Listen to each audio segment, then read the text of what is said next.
नमस्ते दोस्तों, स्वागत है मेरे YouTube चैनल में। आज मैं आपको वेनोरेव 40 DSR कैप्सूल के बारे में जानकारी देने वाली हूं। हम इस वीडियो में जानेंगे कि इसमें क्या कॉम्पोजिशन पाए गए हैं, उनका वर्क क्या है, इसे किन कंडीशन में पेशेंट में यूज किया जा सकता है, इसकी प्रॉपर डोज क्या है, इसके साइड इफेक्ट्स क्या हैं और इसकी सेफ्टी एडवाइस क्या है। चलिए वीडियो को शुरू कर लेते हैं। सबसे पहले हम जानते हैं कि जो वेनोरेव 40 DSR है, इसमें क्या कॉम्पोजिशन पाया गया है।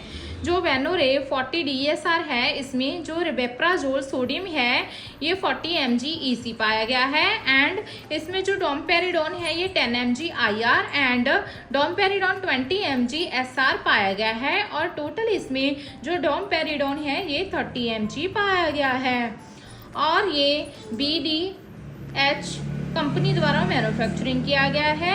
इसकी प्राइस की बात करें तो इसका जो प्राइस है वो है मात्र 135 रुपीज़, 135 रुपीज़। अंदर से पैकिंग की बात करें तो आपको इसकी 1 स्टिप में 10 कैप्सूल अवेलेबल हो जाएंगे।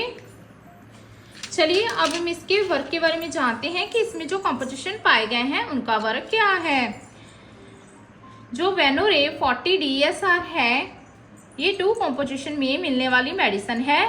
इसमें जो रिबिप्राजोल है ये एक प्रोटीन पंप इनहिबिटर क्लास को बिलोंग करता है, जो कि बिलोंग करता है एक्टिविटी को प्रोटीन पंप्स की स्टमक में, जिससे कि जो एसिड है प्रोड्यूस होता है वो ठीक हो जाता है। इसके साथ ही ये रिड्यूस करता है एसिड की अमाउंट को कि वो स्टमक में प्रोड्यूस ना हो। और दूसरा इसमें जो डोमपेरिडोन है ये बिलोंग करता है एंटीमेटिक की क्लास को।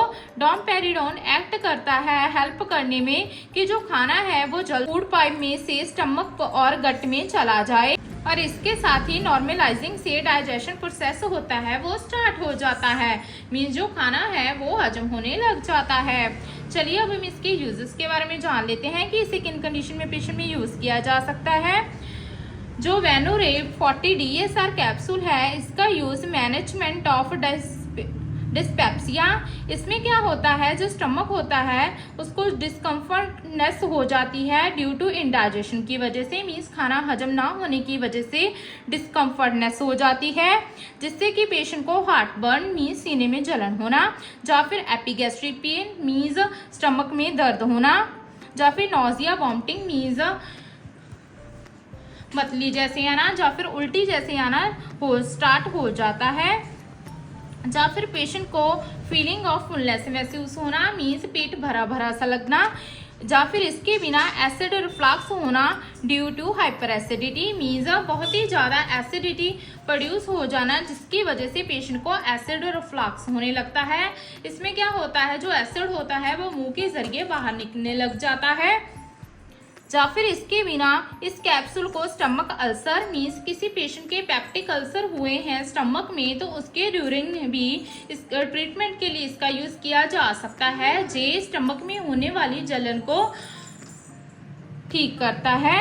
या फिर इसके बिना इस कैप्सूल का यूज जो लिंगर्स एलिसन सिंड्रोम, इसमें क्या होता है, overproduction of acid due to pancreatic tumour means pancreas में ट्यूमर की वजह से ओवर प्रोडक्शन होने लग जाती है एसिड की, तो इस डिसीज में भी इसका यूज किया जा सकता है। चलिए अब हम इसके डोज के बारे में जान लेते हैं।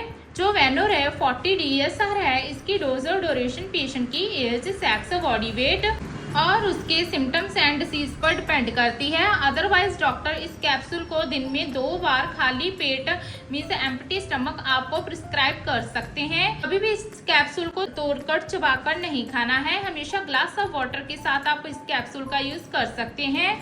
चलिए अब हम इसके साइड इफेक्ट्स के बारे में जान लेते हैं। इसके साइड इफेक्ट्स हैं ड्राई माउथ होना, सिर में दर्द होना, ब्रेस्ट पेन होना और टेंडरनेस होना, अब नॉर्मल मिल्क का डिस्चार्ज होने लग जाना ब्रेस्ट में, या फिर डायरिया हो जाना। अगर आपको ये साइड इफेक्ट गंभीर रूप में नजर आए तो अपने नियरली डॉक्टर के साथ संपर्क जरूर करें।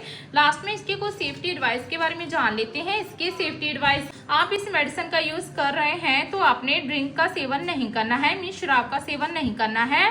प्रेगनेंसी और ब्रेस्ट फीडिंग में एज पर डॉक्टर कंसल्टेशन ही आप इस कैप्सूल का यूज कर सकते हैं। ड्यूरिंग ड्राइव अगर आपको ड्राउजीनेस या फिर वर्टिगो या फिर ब्लर्ड विजन होता है तो ड्राइव ना करें इस कैप्सूल को लेने के बाद। लीवर और किडनी की डिसीज में भी आफ्टर डॉक्टर कंसल्टेशन ही आप इसका यूज कर सकते हैं। अवॉइड इंटेक करना है उन चीजों का जिसकी वजह से एसिड और हार्ट बर्न होता है, जैसे कि चॉकलेट का, कॉफीन का, कैफोनेटेड बेवरेज का, सिट्रस फूड का एंड जूस का। अवॉइड करें रेगुलरली सिटिंग जिससे कि एसिड प्रोड्यूस ना हो। डेली आपने 5 मिनट्स ब्रेक लेकर 1 घंटे के बाद हमेशा वॉक करनी है अगर आप सिटिंग में काम करते हैं। 12 साल से कम उम्र के बच्चे को इस कैप्सूल को नहीं देना है। ओवरऑल जाने तो जो वेनोरेव 40 DSR है, इसका यूज किसी भी तरह की गैस्ट्रिक प्रॉब्लम जिसमें कि एसिडिटी, हार्ट, एपिगैस्ट्रिक पेन या फिर स्टमक में अल्सर या फिर जो लिंगर्स एलिसन सिंड्रोम या फिर डिस्पेप्सिया हो गया है, डाइजेशन नहीं हो रही है, तो इन सब कंडीशन में इसका यूज किया जा सकता है। आशा करती हूँ कि आपको मेरी दी गई जानकारी अच्छी लगी होगी। अगर दी गई जानकारी अच्छी लगी हो तो वीडियो को लाइक कर देना, शेयर कर देना और चैनल को सब्सक्राइब कर देना। धन्यवाद।